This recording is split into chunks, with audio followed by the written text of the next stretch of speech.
At the start of this year, Senator Lindsey Graham took over as the chairman of the Senate Judiciary Committee. And from the beginning, Graham promised to use his powers as chairman, which are substantial, to get to the bottom of the Russia investigation. How did it start? As well as the bottom of other efforts by the American bureaucracy to control American politics. Here's the promise. We're going to call them all before the committee. Did they try to invoke the 25th Amendment to take the president down? Did they get a warrant against an American citizen using information they know was flawed?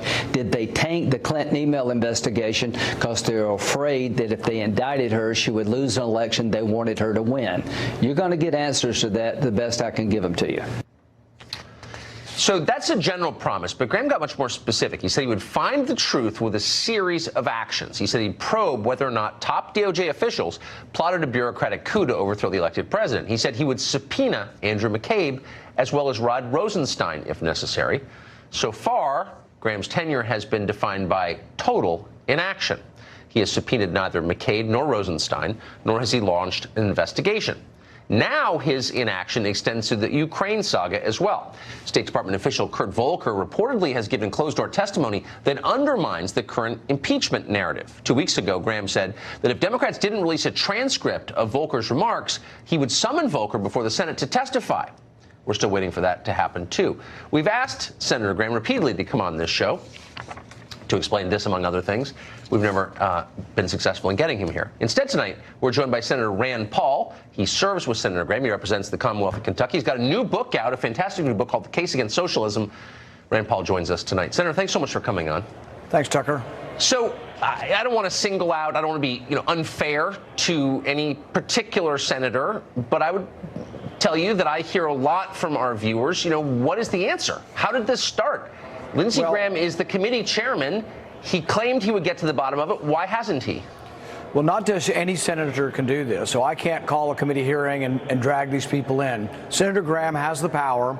He's the chairman of a powerful committee, the Judiciary Committee, and yes, I've encouraged him publicly and privately to do this.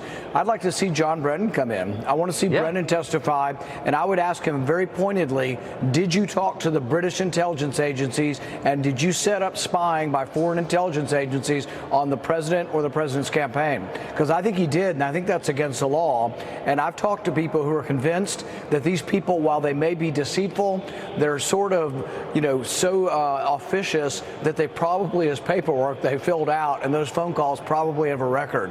But I think he did call the British agents, and I think he did get them involved. But I also think it'd be interesting to know Christopher Steele and that Steele dossier. Did he talk to Russian agents?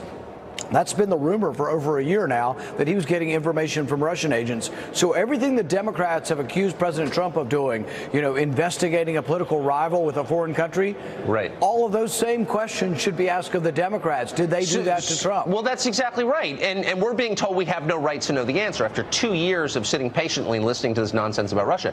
So Lindsey Graham is at the center of this. You want to give him the benefit of the doubt, but the question remains, why hasn't he done this? It's within his power to do it. He hasn't done it. What's the answer? Why? I think we'll have to wait and see. I think he does want to get to the bottom of this, but you're right. He needs to go ahead and exercise his power. We've been waiting a long time on this. Some people, and I'm not going to say Senator Graham, but there are other Republican senators up here whose allegiance is more to the deep state than it is to the president. Yeah. I think that Senator Graham does like the president and wants to get to the bottom of this, but a lot of us want to see it get started. We want to see subpoenas, and we don't want to see everything being done in secret on the House side, and then they parse out what they want to parse out. Most of those people that are testifying over there could equally be asked to testify over here. But really, I want to see Brennan come in, and I want to see him under oath. I want to see him under oath. So I see a pattern here, though. And again, I don't want to be mean to Senator Graham, who I've known for a long time and I think is smart and capable. And maybe that's my frustration, is he is smart, he is capable. When he goes on cable news, not on this show, but on others, and he makes these claims, I'm going to do this, I'm going to do this, I'm going to do that, I'm fighting for you, and then he doesn't. Here's another example. Here is Lindsey Graham promising us, voters in America, he's going to get to the bottom of the raid on Roger Stone's house. Watch. My job is to provide oversight to the Department of Justice as the Judiciary Chairman. Somebody needs to watch those who watch us.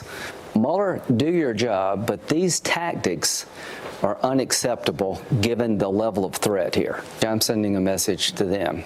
You're accountable to the Congress, and we're going to find out what well, they better answer my letter. Okay. If I were them, I would. Okay, so he didn't, in the end, get to the bottom of the raid on Roger Stone's house. Why shouldn't we feel aggrieved? Well, he needs to use his clout, and only he can do it. Sometimes they give the argument, they say, well, we only want to do it if the Democrats will do it in a bipartisan way. But it doesn't have to be that. A simple majority can vote to do anything in the Judiciary Committee, and I think every one of his members will vote with him to have hearings. But yes, I think there should be very high-profile hearings on this, and there's a lot to investigate.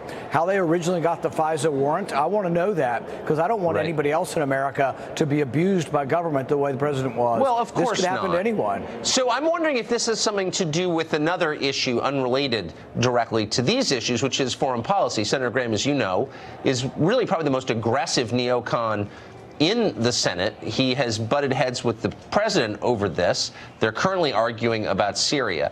I wonder if his disagreement with Trump on foreign policy questions has caused him to slow walk some of these investigations. Well, there is an establishment, both in foreign policy and also in the intelligence community. And in the intelligence community, it truly is the deep state. The deep state has an enormous amount of power to look at individuals. And so when Senator Graham and I have fought these fights in the past, I've always fought for having warrants where a real judge in public you have to present probable cause. Lindsey has always fought for allowing these to be done secretly, these FISA warrants, and then allowing Americans to, and let Americans be caught up in these. And so this is something that there may be a concern that if we look at the intelligence state, the deep state, that as we find out things that some of their power may diminish. And so there might be a philosophical difference that he wants them to maintain their power. He wants to maintain the intelligence community's enormous grip on things. It may be. And I bet you the voters of South Carolina disagree with him on that. And you know, I think voters want to know what happened, what they did to the president. Yeah. Senator, thanks so much. Great to see you tonight. Appreciate it.